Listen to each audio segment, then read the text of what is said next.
Welcome back, everybody. It is Wednesday. If you're listening, watching us on Wednesday, if you're listening to us on the radio, it's Friday or Saturday. But listen, welcome back to Silver and Black Today, an Odyssey Sports original podcast brought to you by our folks at Sleeper Picks up on video.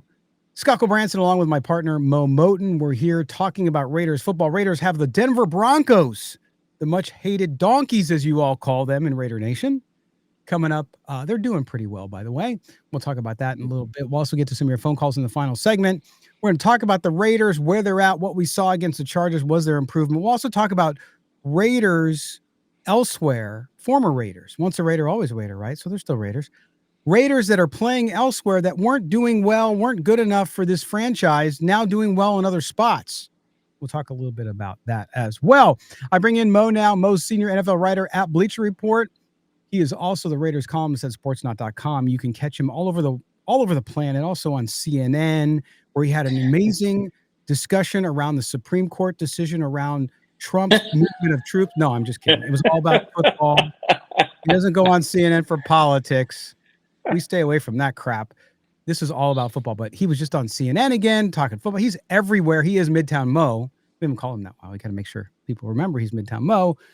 You can follow him on X at Moe Moton, Moemoton. I am at LV Gully, the show, SNB Today. All right, Moe, I haven't talked to you since the game on Sunday, but the Raiders, as we expected, did not really compete. Well, they did for a little bit. It was 7-7 at one point, but so what? It's us also 0-0. But the Raiders, 31-14 losers again to the Chargers, 10 in a row in the division. And did we see any improvement is the question I want to ask you, my friend. We'll get to specific positions, specific situations, including the offensive line. But coming out of this game, did you see anything out of Pete Carroll's staff, Greg Olsen taking control of the play calls? Did you see anything that said, oh, okay, well, at least we saw a little bit of improvement? Or was it sort of just, I don't know, treading water? Well, one thing that notable improvement, or one thing that I did see is, I'd say, a promising sign is they're leaning on Brock Bowers in the red zone. So Brock Bowers in the first 12 weeks of the season, first 11 games, he had two touchdown receptions in the red zone. That's within 20 yards of the goal line, right? The other touchdown came within 27 yards. He had two touchdowns in the red zone against the Chargers. So they're going to Brock Bowers, their best player. He had an incredible catch, if you remember it, where it looked like it hit the ground. He kept it up with his elbow, his forearm, whatever you want to call it. So they're featuring their young guys because also Ashton Jeanty had 21 touches. Now, I know he's had over 20 touches before, but even though the run game wasn't effective, you can say, because Jeanty only averaged 2.1 yards per carry, they still found ways to get the ball to him. He's been targeted 8 times in 3 consecutive weeks. You'd like to see that continue. Being that the run game is not working, this is an old, I guess you can call it the Josh McDaniels thing. Not really a Josh McDaniels thing, but the Patriots are known for doing this. When the run game isn't working and you're not getting more than 3 yards a pop, go to the short passing game. That's what they did with Ashton Jeanty. So they're letting their young stars run the show. The young stars should be the featured playmakers in the offense. Before Chip Kelly was fired, there was a game, I believe, against the Broncos where Browns only had 3 targets. Now, he only had 4 against the Chargers, but it was a meaningful 4 targets. It felt like more than 4 targets, all the plays that he was making. But having your young guys be the focal point of the offense, keeping Ashton Jeanty involved, even though the ground game wasn't effective. And also, we got to see Caleb Rogers into the line. Now, I know he rotated with Antonio Mafi, but he finally made his career start at right guard, and both those guys played well. Each of them only allowed 1 pressure. Mafi was on the field for 31 pass blocking snaps, 1 pressure allowed according to Pro Football Focus. Caleb Rogers was on the field for 10 pass blocking snaps, only a 1 pressure allowed per Pro Football Focus. So having those 2 guys play well and fill in for Jackson Powers-Johnson is a good sign. Perhaps they can get the run game going if they continue to play well on that right side of the line. Well put. And while we're speaking about the offensive line, and you're speaking about Caleb Rogers, the highest rated offensive lineman for the Raiders against the Chargers, according to PFF. Mo, he's not ready, is he? Definitely not ready, Scott. Not ready to take the field. We need to see more out of him. He needs more practice. Definitely not NFL caliber guard right now. Well, and what kills me about that, and I'm not just meaning to go into another beat down session of Pete Carroll, although he certainly deserves it with how poorly he's led this team and coached this year, is the fact that he's still going into this week of practice. Last press conference, the question was asked, okay, so are you set now? No, they're competing again.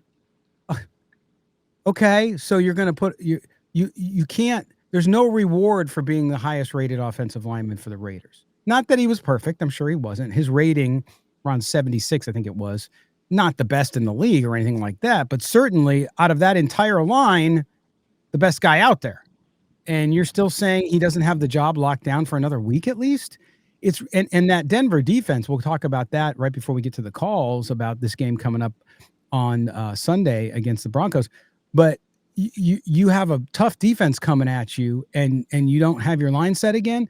I mean, Mo, it's crazy, and that's the one thing we're not seeing any change in, which is why for those of you who come at me or the show, Pete Carroll will be back next year. I don't think so. I don't see anything. Barring, and I know that would be a disaster for most of you out there who want the Raiders to get a quarterback and finish in the top 3 in the draft. If they somehow go on a little run here, which I just don't see, he's gone. I just believe that. And I don't see anything that would give me any desire for this team to hold on to him because there's been no improvement. So you see that and you just wonder what the heck is going on. But yes, your point about Brock Bowers, well taken. Ashton Genty continues to try to run the ball. They stuck with the run longer. But again, the line is not doing the job they need up front. That's why I defended again Ashton Genty to say, dude's trying. I mean, what else do you want him to do? He is a good player. Is he generational? We don't know that yet. Could he be? Maybe. But when you're running behind that line, and again, when you're getting hit a yard behind the line of scrimmage, I was encouraged, Mo, too, from the offensive sets to see a little less shotgun when they ran the ball. Did you notice that as well? Yes, I well, there were a lot of callers. Our callers were complaining about Chip Kelly and the shotgun. Maybe it was Chip Kelly's offense, maybe it wasn't. Because if you've been paying attention to reports, Chip Kelly's side probably came out and said that it wasn't his offense that the Raiders were running, that it was very similar to Shane Waldron's offense out of Seattle. Shane Waldron, Pete Carroll's former offensive coordinator with the Seahawks. But I did notice that shotgun. I also noticed that though Geno Smith threw his 14th interception, which is tied with Tua for the league most, he was a little bit more efficient when he did throw the ball. I understand he didn't throw the ball a ton down the field. He had one throw to the deep right corner and a bunch of throws to the middle of the field. But he completed 78% of his passes, and he had a passer rating of 107.4, which is the highest passer rating he's had since the Jacksonville Jaguars game when the Raiders scored 29 points, if you remember, lost in overtime. So there was some improvement there. I know people want to beat down on Geno Smith, and I know it wasn't a dynamic, deep passing scheme, but more efficient with the football, 18 of 23. Not to say he's getting comfortable in the pocket. He's still taking too many sacks. I feel like a lot of people want to blame the offensive line for all the sacks. Some of the sacks are on the quarterback, and some of that is Geno Smith has to get rid of football. Took 5, I believe, against the Chargers, but can't have too many long developing plays with that offensive line. The blocking on the edges is terrible, Scott. Stone Forsythe on the left side, DJ Glaze on the right side. I came out on Twitter on the X last week and I said a lot of you called me a DJ Glaze hater, and I said DJ Glaze is, in my opinion, I agree with my scout over there at Bleacher Report, Brandon Thorne, saying that DJ Glaze is fit to be a guard, not really a center, because he has slow feet, and you're seeing it over the past week or so. DJ Glaze may not be a tackle at this level. They may have to move him inside the guard, and if the Raiders keep Jackson Johnson at guard and they bring back Dylan Parham, maybe he's a backup. But they need to get Charles Grant in the rotation. They need to start rotating him in for Stone Forsythe on the left side. Absolutely, they do. And why not throw him in against Denver? I mean, why not? It's going to be a challenging day anyway. But again, you can't do worse than what we've seen out of this Raiders offensive line, especially Forsythe and some of these guys who are just retreads. So I'm interested to see that as well. But that's sort of what I noticed. Also, a couple notes of news. The Raiders elevated Greedy Vance Jr. to the active roster. Of course, he was on the practice squad and they released Jamin Davis, of course, the bust pick from Washington that they had signed early on. But what do you make of the slot corner Greedy Vance coming up as well to play for this team? It's good to see a young player get up there. I mean, at 2-10, why not? But what is he going to bring to this team that you think he can help in that defensive backfield, especially facing Bo Nix and the Broncos this week? He'll bring some experience to the slot position, playing the slot at the collegiate level, coming out of USC as well. So he was on the field against the Chargers for the first time since that Jaguars game. So it was his second time actually seeing action in the regular season. This should have happened long ago. I've been saying since the offseason that Darnay Holmes doesn't belong on the roster. No disrespect to Darnay Holmes, but he's not a good slot cornerback. The only reason I see why they kept Darnay Holmes is because he has experience in Patrick Graham's system from his time with the Giants. But other than that, there is nothing that I've seen from Darnay Holmes that said that he should have had that spot over Greedy Vance. Jeremy Chin has been playing a lot of the snaps of the slot and the nickel, so I don't see why they hung on to it that long. Darnay Holmes has had some rough weeks in recent weeks, but it's time. Greedy Vance coming up. I'm not saying he's going to be a shutdown guy. I'm not saying he's going to be as good as Nate Hobbs, but I think he could be better than Darnay Holmes in that position. Yeah, and it's clearly, look, if you need help there, you ask for the help, and hopefully that's what Patrick Graham did in this case. But it's interesting to see what's happening with this team, Mo. Just want to touch on this towards the end of this segment, which is, look, it's been a rough year. I mean, you're 2-10. There's no other way to put it. Are you somewhat, and I don't think this is necessarily the coaching staff, but it is a little bit, which is we have not seen like a wholesale quit in this team. We have not seen a lot of what I would call locker room dysfunction, plenty of dysfunction in the organization, which we saw last week with all these different PR battles between former coaches and current coaching staff and throwing others under the bus, all that kind of stuff. But overall, we haven't seen a lot of ugliness come out of the locker room from the players' perspective, which you this time of the year, you see some of these teams and do it. Now, you can credit, I guess, Pete Carroll with some of that and the staff he has there. But what do you make of that this team, despite the fact that they've just had a horrible season, seemingly are playing for one another and keeping it together and not getting selfish and dysfunctional in that locker room? I said this on my Bleach Report Live last week because there are a lot of people that said, do you see players starting to quit at this point in the season? Because you say usually at this time, some guys check out. You had to look at it from the player perspective of some of these guys are going to be looking for jobs elsewhere next year. So if you put something bad on film, other teams are going to see that. And you may not get the contract that you want. Let's say you're Dylan Parham. You're going to be a free agent next year. You're still in the prime of your career. You can't go out there and put out bad film because could be an opportunity to make some starting offensive line money. And a lot of people are going to say, well, Dylan Parham is not going to make starting offensive line money. He sucks. Look at Dan Moore Jr., right? Dan Moore Jr. struggled with the Pittsburgh Steelers at tackle. And he got the bag this past offseason from the Tennessee Titans. And I was like, that is a poor signing. What are the Tennessee Titans looking at?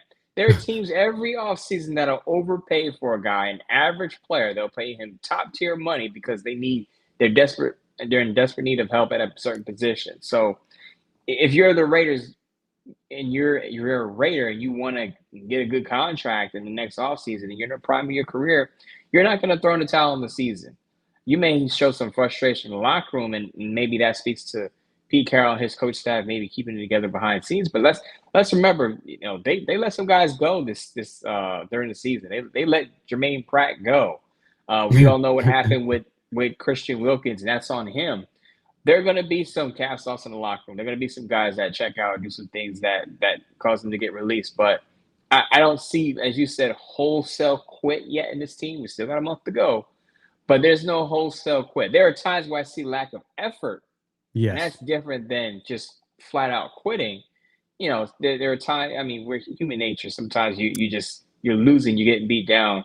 The effort level goes down. But I wouldn't say the team has quit yet. They're still competing.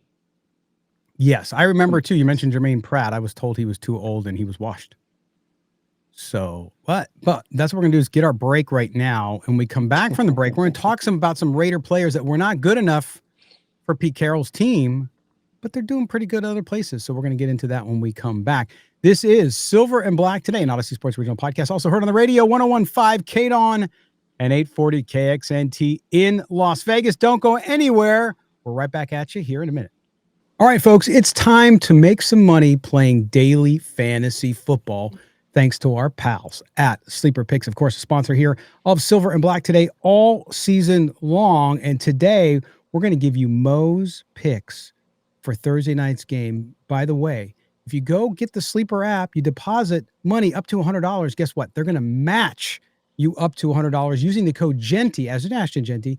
Use the code GENTY for your Silver and Black Today exclusive up to $100 deposit match and play daily fantasy football with us today. Okay, Mo, let's jump in. We, of course, have the Dallas Cowboys heading up to Motown to play, not Midtown Mo, but Motown, to play the Detroit Lions. Both these teams, this time of the year, there's a lot of these, a must-win game. I think Detroit's got to win this game.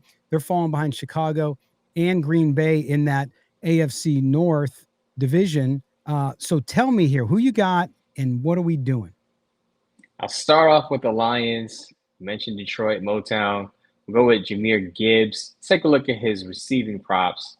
How about the receiving yards? What is the line for his receiving yards, Jahmyr Gibbs? Because it looks like Amon-Ra is not going to go. Khalif Raymond also in question to play. So they're going to be a lot of short passes to Jahmyr Gibbs. We'll take the over on his receiving yards line. Yeah, it's 32.5. So you're going to take the over there on Jahmyr Gibbs receiving yards. I think so too. So, okay, so that's your first pick. What else we got? And as I mentioned, Amon-Ra St. Brown, as of Wednesday, looks like he may not go, which means their rookie third rounder, Isaac Tesla, is going to be active. I'll take the over on Isaac Tesla's receptions. He had 2 catches, I believe, and he had scored a touchdown last week. He's going to be active on Thursday. The Cowboys defense, while the offense is playing well, the defense is still bottom of the league. So I think Isaac Tesla is going to be very much involved. Take the over on his reception line. Isaac Tesla, you don't have to charge him at a station. He's all fired up to begin with. 2.5 receptions. Mo has him over 2.5 receptions. Yes, a bad dad joke, but what the heck. There we go. Okay, now we got somebody on the Cowboys. What are you doing for the Cowboys side of things here on Daily Fantasy on Sleeper Picks? Now, I can go multiple ways with this because Detroit's pass defense is pretty bad, right? Mm-hmm. Kirby Joseph is probably going to miss their all-pro ball and safety. Terry Arnold's on injured reserve, so you want to take a Cowboys pass catcher. I'm going to go at, you know what? I'll make it easy. Ooh. George Pickens, anytime TD. George Pickens is the big play Cowboys wide receiver. We're going to get a little risky here. We're going to roll the dice a bit here. We're going to put our nuts on the table and go with George Pickens scoring a touchdown against the Detroit Lions defense. If you put your nuts on the table, just do me a favor and clean it when you're done. Okay. All right. So we have here Mo's daily fantasy picks for Sleeper for Thursday night game, Cowboys at Lions. He's got Jahmyr Gibbs over 32.5 yards receiving. He's got Isaac Tesla? Isaac Tesla. Mm-hmm. Isaac Tesla. I don't remember his first name. Isaac Tesla over 2.5 receptions. And then George Pickens, to me, this is a no-brainer as well, with an anytime touchdown, $20. Mo, this is a big one, dude. If they come play with Sleeper Picks with us, $20 nets you $123.80 on a $20 wager on Sleeper Picks daily fantasy. And listen, go put in $20. They're going to match 20. You go put in 100. They're going to match 100 using the code GENTY. That's GENTY to get that. You put 20 on Mo's picks for this game, and you're going to walk away with $123.80. Thanks to our friends at Sleeper Picks. Don't forget, rules and regulations apply. Check the Sleeper app for details or the website if you wish. Not available in every state, but most likely it's available in your state. Don't forget the code GENTY for that deposit match up to $100 only from our friends at Sleeper Picks. Go check out Mo's Picks, Daily Fantasy Football. Don't forget, go get them and make some dough. And one. Welcome back. Second segment here of Silver and Black. Today, this edition of our Odyssey Sports Original Podcast, also heard on the radio, 101.5 KDON and 840 KXNT. Gulbransen Moe Moton, your friendly guides on the journey that has been the 2025 season 2-10 2-10, 2-10. Yes, that's okay though. We're trying to find the positives, and when we can. One thing that's not positive, Mo, it's bothering me now, and I know the people out there who want to make whatever they want to make out of it will. But could Antonio Pierce just keep it in check for a week? His revenge tour, now that he's on CBS as an analyst, he said the Raiders it would take decades for the Raiders to fix what's wrong with them right now. And then seemingly took a shot at Mark Davis, which would be fair. I mean, I'm not saying he's wrong per se. I don't think it'll take a decade if you do the right moves, but man, I get it. You're an analyst on TV, so you got to talk about your former team. Derek Carr does it now with his podcast with his brother, but there's ways of doing it. It's just real interesting to see Antonio Pierce, the body language, what he says, how he says it on TV. And I get it. He was fired. You don't feel good about that, but just an interesting observation as he continues on his, I love that the Raiders suck and I'm not there anymore, even though they pretty much have the same record as when he was there last year. So make of it what you will. All right, but we're going to get into former Raiders who are elsewhere. Mo, have you noticed this? I tweeted out during the game, I'm watching the Patriot game. You know, the Patriots 10-2, right? And I'm watching the game, and all of a sudden they sub in some player I've heard of before. Theo Munford Jr., former Ohio State product, was with the Raiders, was not good enough for the Raiders. Now, I'm not saying he's the default starter in New England, but he was with Cleveland. Cleveland put on the practice squad. Then, of course, Josh McDaniels, familiar with him from Las Vegas, signed him off the practice squad in New England, and he's playing there. And he played well, had a couple really nice plays, actually, in that game. And you asked the question, too, and this was not about just players. This was weeks ago. When it was with coaches, with GMs, all this stuff. You said, why do the Raiders always seemingly get the worst of players that have done well, other who have potential, whatever? And we're seeing it again now with a slew of offensive linemen. Offensive lineman, Van Roten, right? Went back to New York. Look how he's doing. You have Theo Munford Jr. There's others, Mo. This is something, when you look at the Raiders' struggles up front this year, you got to say, what the hell happened? Well, we know what happened. They downgraded with their offensive line coach. Carmen Brasillo was probably the Raiders' best offensive line coach in a long while. Mike, you can mention Mike Tice also. But the Raiders' offensive line coach, who is Pete Carroll's son, has not developed these players well. And even with Caleb Rogers doing well, even with that and Antonio Mafi doing well at right guard, you wonder how much higher could their ceiling be with a quality offensive line coach. Now again, Carmen Brasillo went elsewhere and went to New York, and Mike Tice is no longer an offensive line coach. But I'll say this again, Scott, your offensive line coach is probably your most important position coach on staff, because that coach is responsible for developing the players who are going to protect your quarterback and make it happen in the run game. Because we hyper focus on the running back. I go back to the draft. And again, this is not to needle you or to say you were wrong or to say anybody else who supported the Ashton Jeanty pick was wrong, but you can draft the best running back in the class. He is only going to produce with so much behind a bad offensive line. Now, again, part of that is because the Raiders' offensive line coach, in my opinion, is not a good quality offensive line coach. But when you're running behind a below average offensive line, and if you were to rank the offensive line coaches from 1 to 32, I don't think Brendan Carroll is ranking in the top 25. I know other content creators may say differently, but he is not one of the top offensive line coaches in the league. And he's coaching a now below average offensive line with multiple backups now.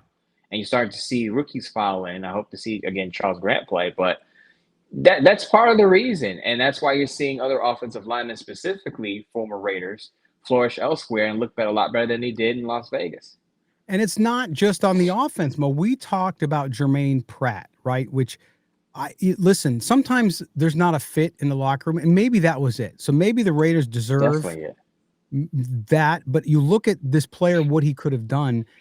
You look at the Raiders' leader with tackles for a loss is Max Crosby. Is that a surprise? No, with 23. Jermaine Pratt has 24 for the Indianapolis Colts. So whatever happened there, whatever happened with the locker room, and maybe it was a coaching situation, they didn't get along. I don't know what the deal was. That's what we heard, right? That there was some issue with him fitting in there, and I don't know if that was with the coaches or the players. We won't know that for sure.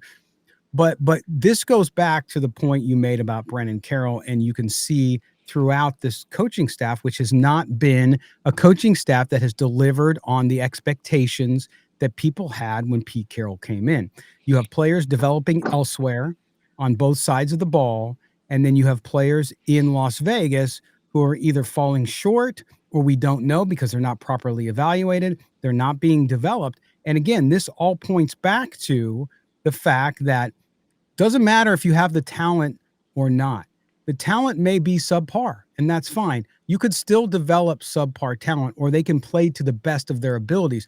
I don't even think Raiders players who are really second string or developmental or backup guys in this league are developing, and that's a bad sign for the entirety of the coaching staff.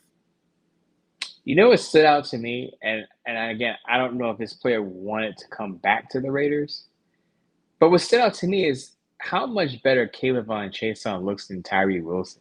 Oh, yeah. Caleb Von Chason was a first-round pick, just like Tyree Wilson, but he's on the back end, I believe, middle to back end of the first round, picked by the Jaguars. But he had a resurgence in Las Vegas, and he's continued that resurgence in New England. Meanwhile, Tyree Wilson is starting to see fewer snaps, and I'm thinking if there was any possible chance to bring Caleb Von Chason back, I look at that as probably the biggest blunder, because then you could have had a better pass rush. Now I know the offense still has to hold up its end of the bargain, but your pass rush could have been pretty good, because we're seeing that Malcolm Kuntz isn't the same player he was when he broke out before that ACL injury. Man, seeing Caleb Von Chason and what he's done with New England is eye-opening, simply because the Raiders had a chance to bring him back. Now, what they could have done was they could have signed him to an extension before he even hit free agency.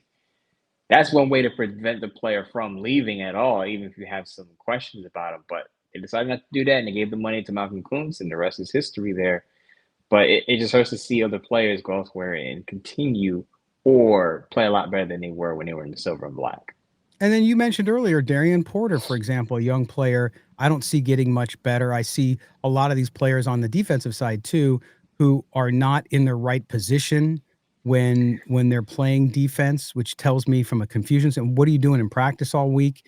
And listen, the player owns that too. I'm not excluding them from their own responsibility.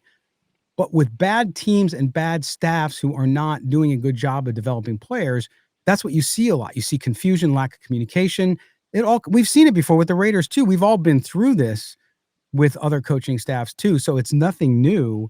And I think that these players doing things elsewhere.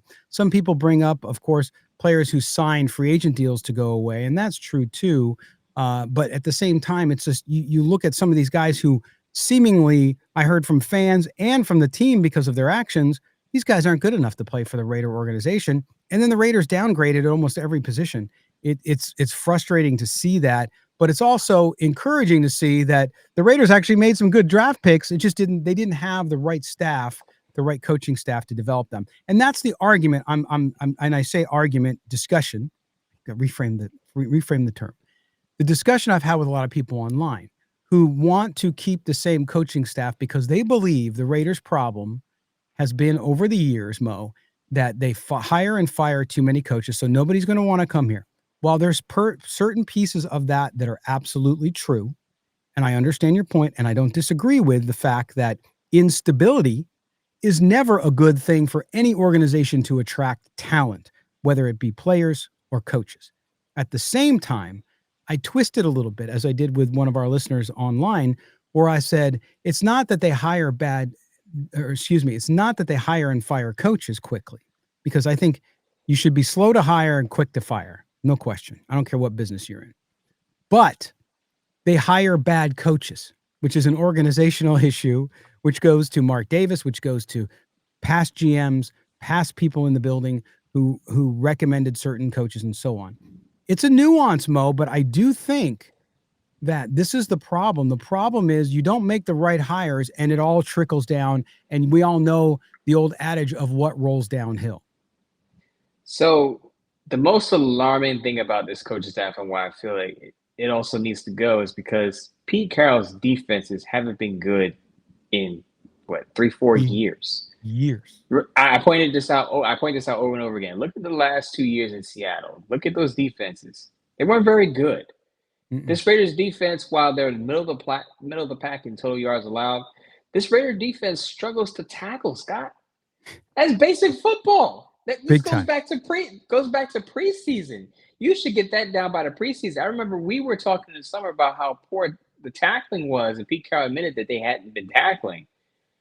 But the tackling is still poor. There are a lot of missed tackles out there, which leads to a lot of yak yards for the opposite team. And if you're a defensive-minded head coach, that's a problem. You're a defensive-minded head coach and your team can't tackle well? Again, you want to talk about not attracting head coaches. I don't think it's the hiring and firing from the Raiders' perspective. There are two things that scare coaches away or prevent teams from hiring quality head coaches. Number one, no access or resources to get a quarterback. So you look at why did Liam Cohen go to Jacksonville? I don't have much faith in Trevor Lawrence, but I do know Trevor Lawrence is still a young quarterback in his 20s. Why did Ben Johnson go to Chicago?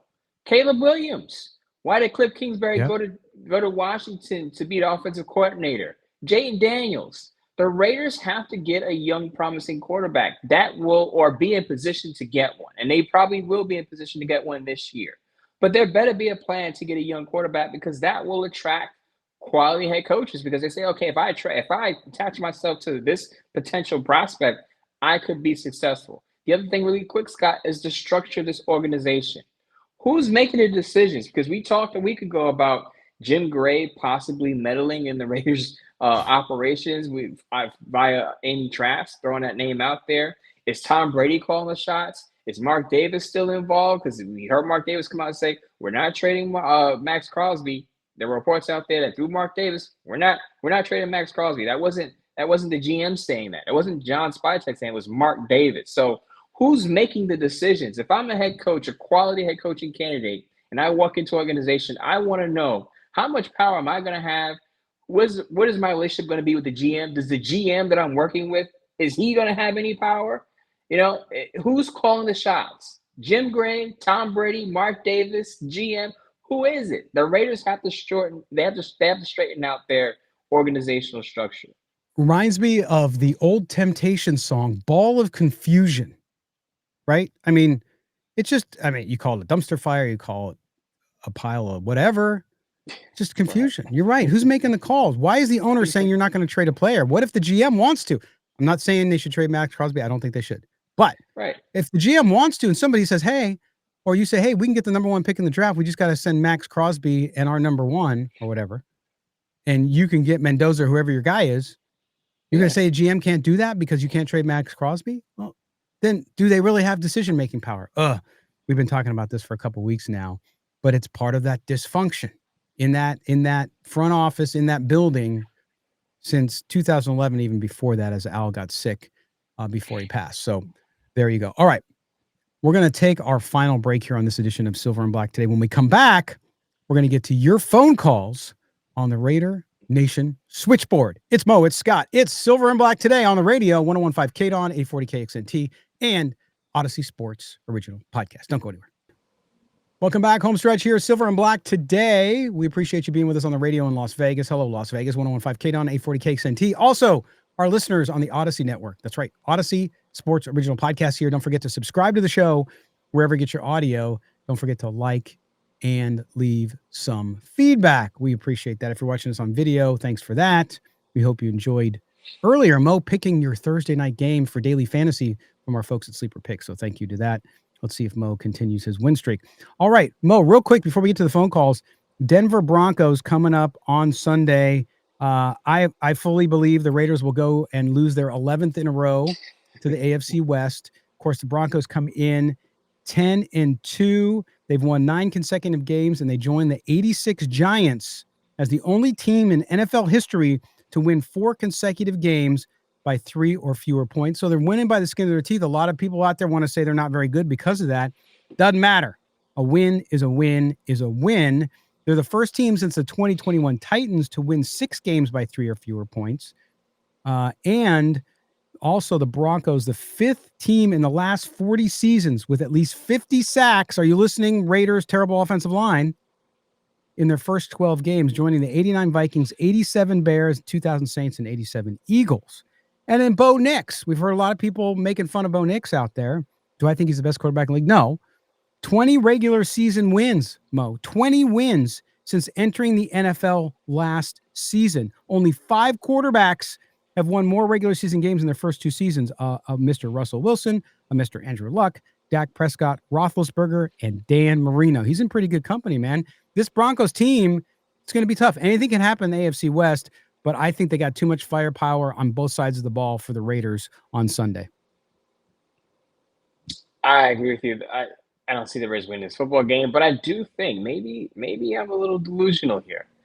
But I do think the Raiders keep the margin within single digits. I do a betting column over at Bleacher Report where we talk about our picks against the spread. The line coming Wednesday was 7.5 in favor of the Broncos. I actually took the Raiders to cover that. And it's not because I think the Raiders are going to go out there and score 30. But the Broncos are a very slow starting football team. They're ranked 20th in first half scoring. They average 11 points in the first half of games. And they're coming off of an exhausting overtime victory against the Washington Commanders, who had a backup quarterback in there, Marcus Mariota, who played well. But Washington is a bad football team. And the Broncos were on the road, and they played the extra period.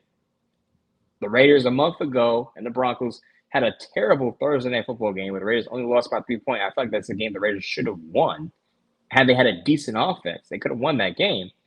But I think they can be competitive against the Broncos. And, of course, that means they'll get blown up at 56 points. But maybe it's just me. Maybe it's too early in the morning.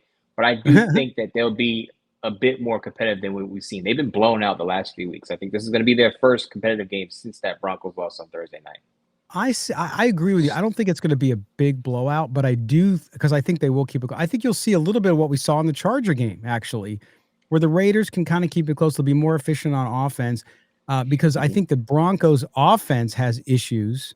They're not consistent. And even though Bo Nix, I just mentioned the company, the rarefied air he's in with his 20 wins, they're close wins. And I think their defense is making a huge difference there. And I think that defense will exert itself in the second half. And I agree. I think they may end up covering, Mo, but it's going to be really close. So I don't see this going 31-14 like the Chargers. I think it's going to be much closer to that. If at all, if they get to double digits on the win, it's maybe 10 points. So I'm there with you on this one. So we'll see where it goes. But that's our take on that. All right, here's what we're going to do now. We're going to get to your phone calls right away. We're starting off with our man Ross down in Florida for you East Coasters. Florida. You ever notice that people in New York call it Florida? No. Florida. Not us here in New York City. Not you. Some of those folks up there do. Depends which background they come from. But anyway, here we go. Here is Ross in Florida. This is Ross, Lakewood Ranch, Florida. Been a Raider fan since 1964, so you do the math. I've had it. Mark Davis failed the team. You've gone through 5 coaches on your whim and won't hire a GM before you hire the coaches, which makes the GM virtually powerless.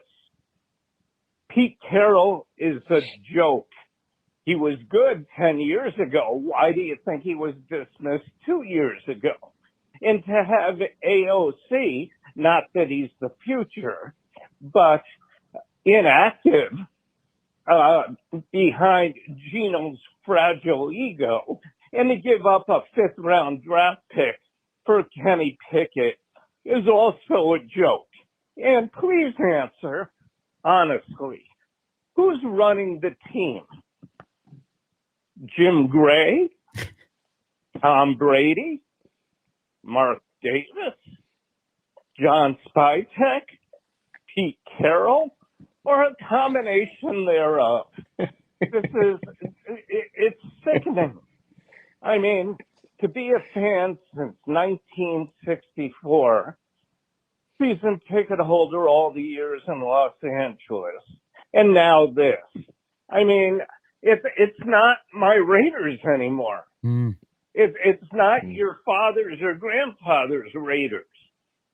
It's terrible. Thank you. Bye.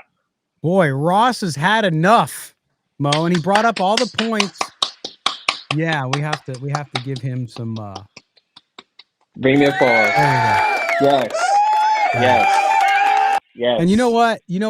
I mean, he said I'm not gonna add on to what he said, but the answer to your point, Ross, was your last point. Who's running the Raiders?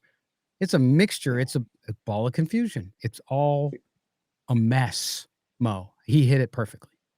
What did he say exactly? He posed the exact same question I posed at the end of the second segment. Why the Raiders may struggle to hire certain quality coaches is not because of the turnover mostly. It's because of the confusing and or poor structure of this football team. We're on the same page, Ross. Who's calling the shots here? If I'm a head coach, I want to know what the chain of command is so that I know how much power my GM, who I'm working with and building this roster, has. Right. If I walk into an organization, they go, well, this former sportscaster is, has some power, and Tom Brady checks in sometime, and Mark Davis has his say so. I'm thinking that too many cooks in the kitchen. I need clear communication here. That's not going to work. Yeah, and listen, Mark Davis, again, I don't have anything against the guy. I think he's a passive person when it comes to decision making, based on what I've seen. I don't have any inside information. But I think he's passive, and this goes back to what his father reportedly said about him too. He's close to he grew up with all these players. He's too close to the guy. We saw that with the Antonio Pierce hiring. He was pressured into hiring Pierce. Now, did Pierce deserve a chance? There's arguments for that, yes. But we saw this before, and everybody out there who liked Pierce was okay with it. That Mark Davis was influenced completely by his players in the locker room. Like, it's one thing after the other. And if you don't get the structure right, nothing will change. All right. Ross down in Florida. Thank you, man. We appreciate you. And please call in again. All right. We're going south of Florida. Do you know what's south of Florida besides water? Yeah, there's Cuba. Can't go there. But the Bahamas. It's our man David in the Bahamas. I haven't heard from him a while. We have an open invite to go down there, Mo. So just keep that in mind. Here's David. Hey, Scott, this is David. Calling you from the actually windy and rainy Bahamas today. You guys had a great Thanksgiving. So I'd just like to get right into the whole thing that's going on right now with all these conspiracy theories. And I'll start off by saying this. This is what happens when a team is spiraling downwards and is basically a dumpster fire. Mo probably would remember this, but in 2006, under the 2-14 Art Shell year, Art Shell had a bizarre press conference with 4 or 5 weeks left in the year, saying that there was someone in the organization out to get him. Certain people had certain ideas of who this was, and all this sort of thing. I'm not going to get into that, but I think this reminds me a lot of that. Oh, all of a sudden, Chip Kelly was sabotaging the plays. And Chip Kelly was never Pete Carroll hire, even though him and Pete Carroll met for lunch in Southern California months before he was hired. So all of these things are now coming out, and I think there seems to be somewhat of an effort to protect Pete Carroll from all the terrible decisions he's made. He won't play the rookies, as we all know. Yet under the delusion of trying to win now, which who really cares about when you're 2-9? And it's obviously not winning, it's not working. And then we have the worst offensive line in the league. Who's the offensive line coach? We all know who it is. We have the worst quarterback in the league. Who's just handpicked? There's tons of nepotism on this team. And I'm sure there's problems in the locker room over that. And again, the conspiracy theories and, some minority partner of Tom Brady is really running the show. This is like all a bunch of nonsense to me. And these are people, probably Carroll does have, friends and contacts around the league due to his success and his longevity in the league. And people have to realize there's something definitely, I think that's what really smells more than what went on with Chip Kelly. So, and people, so is it Chip Kelly's fault that Geno misses a ton of open wide receivers every week, that half the sacks, despite our terrible offensive line? are on Geno, that he's basically the worst quarterback in the league. He's flipping off the fans, right? Oh, that's all Chip Kelly's fault too, right? No, this is nepotism at its worst. The team is a dumpster fire right now. We need to do what we all have known for a long time. I'm team tank at this point. Keep tanking, get that young quarterback, get a good young coach in there. I don't care if the guy's defensive minded. If you get someone like Shula from the Rams, I'm fine with that too. Because Shula from the Rams will know how to hire a good offensive mind on the offense. Get a good young coach in there and rebuild the right way, and spend your free agency money on defensive linemen and offensive linemen. Anyhow, guys, take care. And, another year by Thanksgiving, I'm looking at the draft board instead of caring about the playoffs. Anyway, bye-bye. The good news is, David, you live in the Bahamas, right? You get to watch the miserable football there. So thanks for the call, buddy. We appreciate that very, very much. Mo, again, this goes back. I think, listen, we have really smart listeners. And I love when they call in because not just because they agree with some of the points we're making, but they've all been longtime fans. They've gotten to this place on their own because they've watched it happen for years and years and years, going back to he mentions 2006 and Art Shell with his internal conspiracy theory that somebody was out to get him. And that was when Al was still around, towards Al's later years, of course. But you cannot, I was telling my friends here in Cincinnati who were Bengals fans, well, they might they could make a run. I said, it doesn't matter. Your organization is terrible.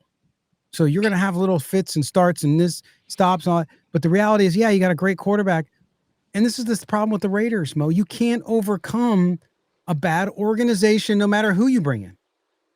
So, David, what you're saying is that the whole Jim Gray rumor is a red herring, and it's Pete Carroll trying to save his butt. Got to keep it PG for the people with kids in the car, but it's Pete Carroll basically trying to save his butt. With all these rumors are now coming out. Oh, Chip Kelly was calling the wrong plays, and Jim Gray may be running things.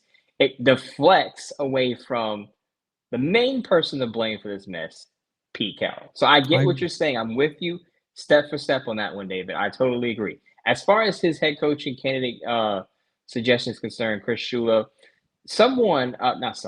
my former Bleacher Report colleague, Connor Rogers and Trevor Sickman do a very good job. PFF, and they do a lot of draft talk. They suggested a package deal from the Rams. Chris Shula and Mike LaFleur, the Rams offensive coordinator. I know Mike LaFleur doesn't call the plays under Sean McVay, but neither did Kevin O'Connell when he was there. Neither did Matt LaFleur. Mike LaFleur's brother, who's now the Green Bay Packers head coach, he didn't call plays when he was under Sean McVay. But the Sean McVay coaching tree, outside of maybe Zach Robinson, who's in Atlanta, they're struggling a bit. The Sean McVay coaching tree has been pretty good. So if the Raiders are looking for a head coach to have some continuity with his offensive coordinator, perhaps a Chris Shula, Mike LaFleur package deal may work. Connor Rogers also said that Mike LaFleur, while he was the offensive coordinator with the Jets, the Jets offense wasn't good. He kind of got a raw deal because Robert Saleh didn't want to fire him. It was more of the owner, Woody Johnson, who wanted him gone. And at the time, the Jets just didn't have a good quarterback in place. So it was hard to judge or evaluate Mike LaFleur as a play caller because of his environment. And in a better environment, he can potentially be a quality play caller, especially having another year under Sean McVay. I've had a lot of my followers too, Mo, and I just don't get it. But you can tell me, since you're in New York, a lot of people bringing up Robert Saleh again. And I just don't. I mean, I know the Jets are dysfunctional like the Raiders. It's a mess. But I saw some really concerning things as a head coach, as a defensive coordinator. I got no problem with the guy. He's amazingly talented and successful.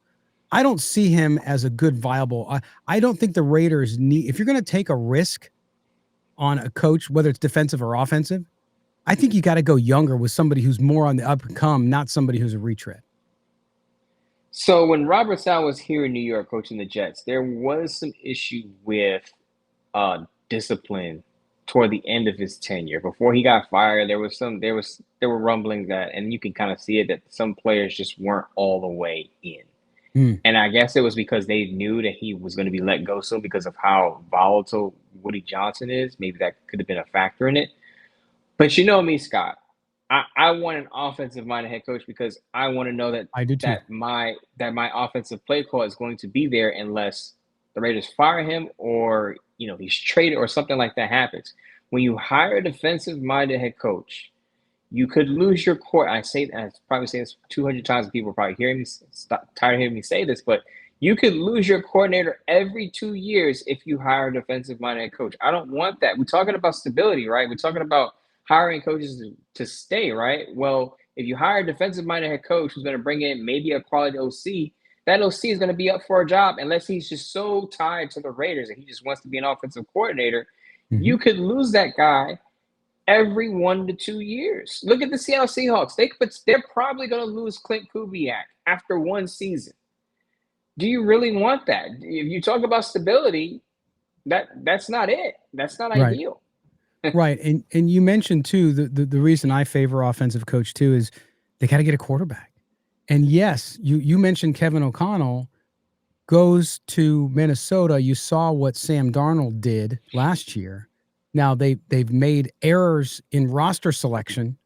So, JJ McCarthy, I never was a JJ McCarthy fan. So they made some poor choices there.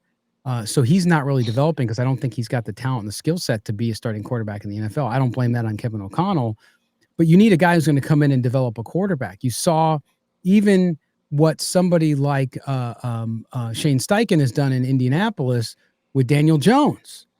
That's what the Raiders need, is that, to your point, consistency with an offensive mind for a young quarterback. And in the case of Steichen, it's a guy who was a former number 1 pick that didn't develop in New York, but suddenly is doing pretty good in Indianapolis. So it shows you the difference in what coaching makes. So good stuff. And David, a great call as always. Now let's go out to Bill in North Dakota. Hey, this is Bill. I'm in North Dakota. I was born and raised in California. But, man, these Raiders, I don't even know what to say. I'm also known as Raging Raider, and that meant something completely different.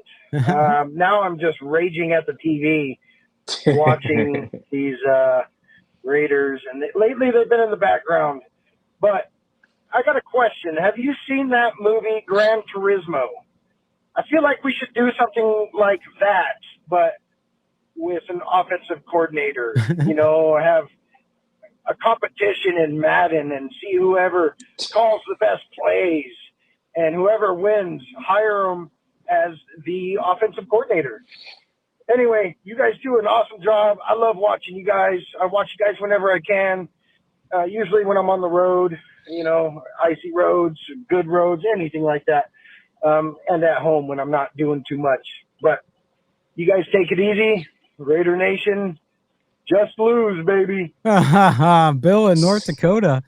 Thanks for the call, man. Be careful on those roads. I don't know if you're over the road trucker or you're just driving for pleasure, whatever it is, but be careful out there with that ice. We had that big winter storm come through, so be careful. But thank you for listening and watching, as always.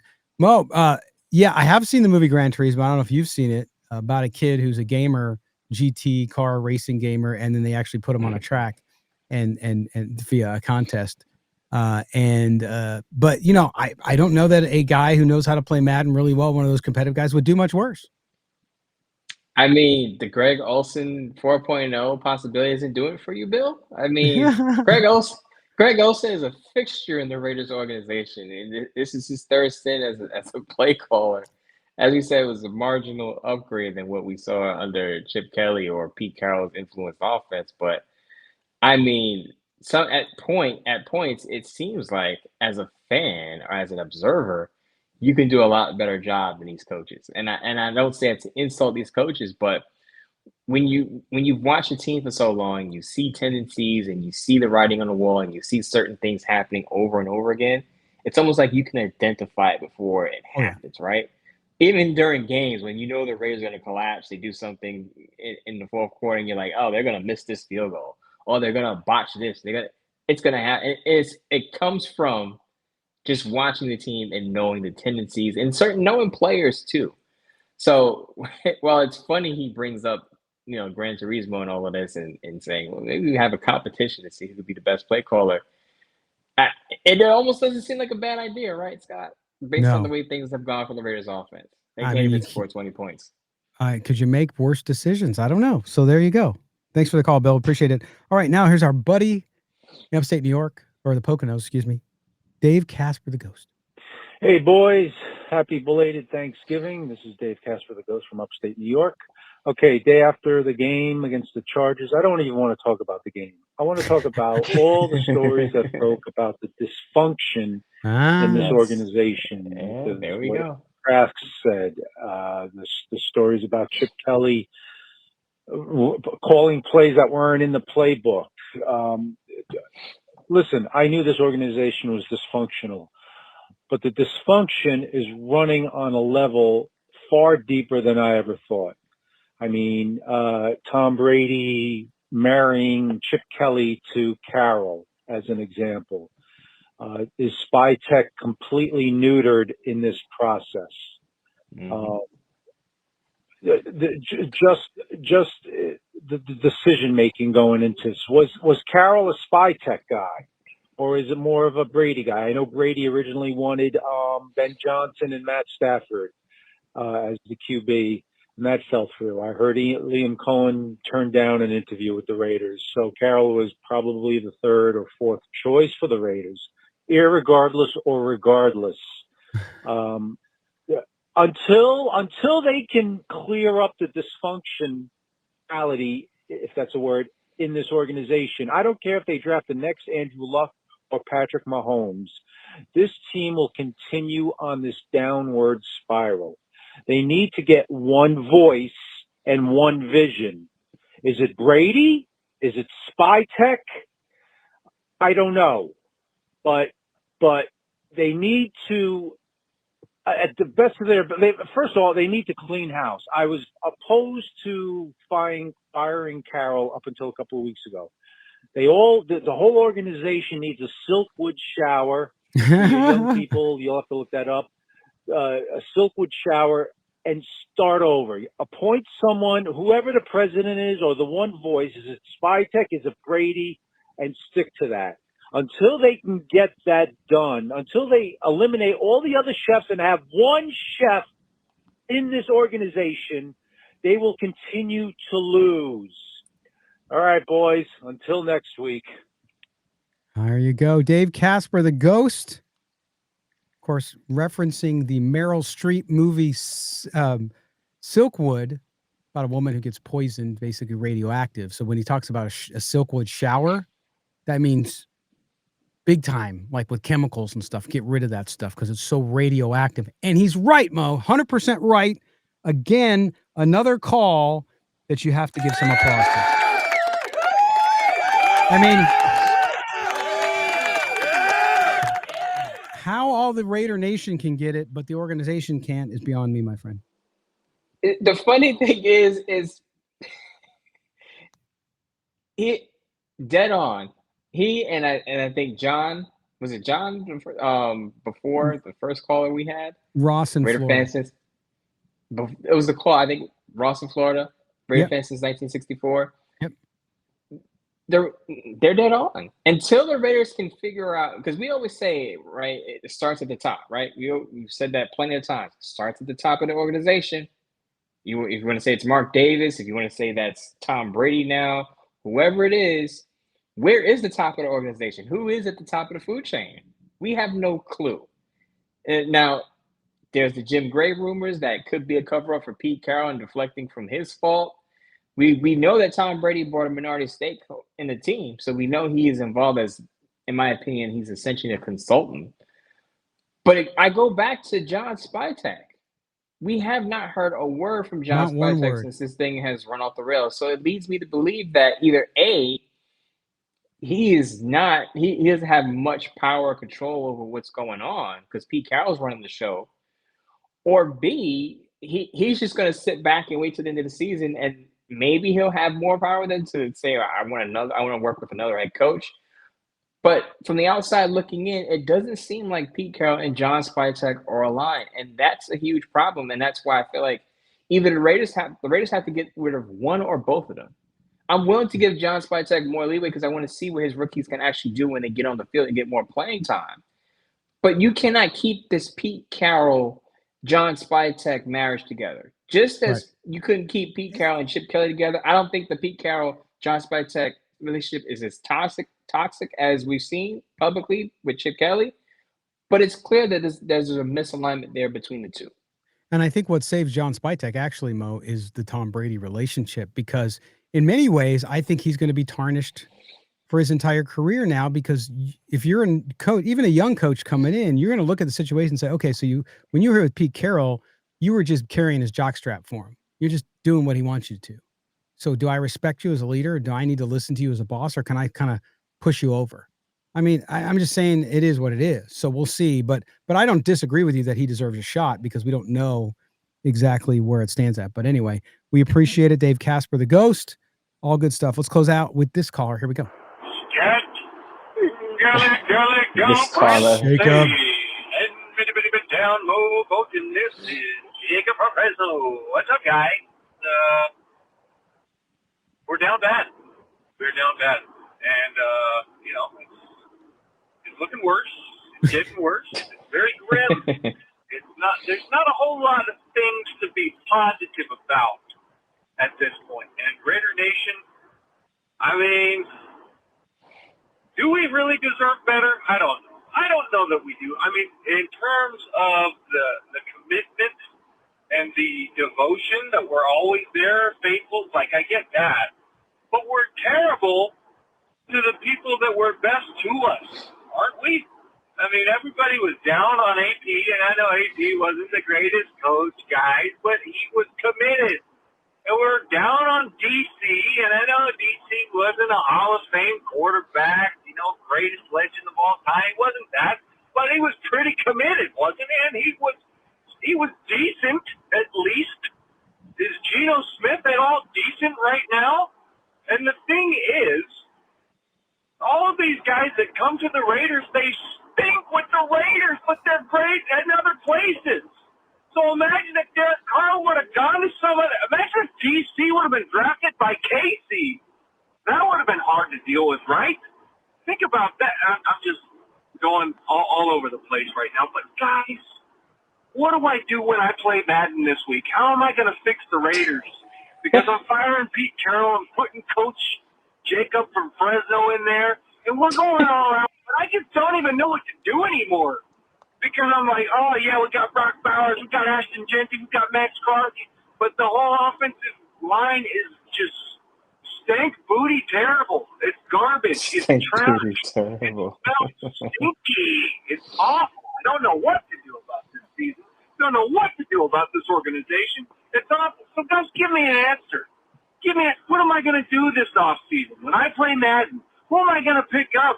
What possible solution is there for the garbage, the dumpster fire that is the Las Vegas Raiders? What do I do, guys? I need something. I need some kind of solution. You guys, you take it easy. I appreciate you. God bless you, and go Raiders. There's Jacob in Fresno. Been a while, Jacob. Man, I don't know where to start with that one, Mo. We only got a couple minutes left, but number one, Jacob, raise your standards. Yeah, Antonio Pierce was committed. He also had the same record this time of the year that Pete Carroll has. Now, you could say that team played better, but the results is what it's about. Raise your standards is what I'd say, Mo. What I'll tell Jacob is, when you turn on your Madden, you might want to put on some Gran Turismo too.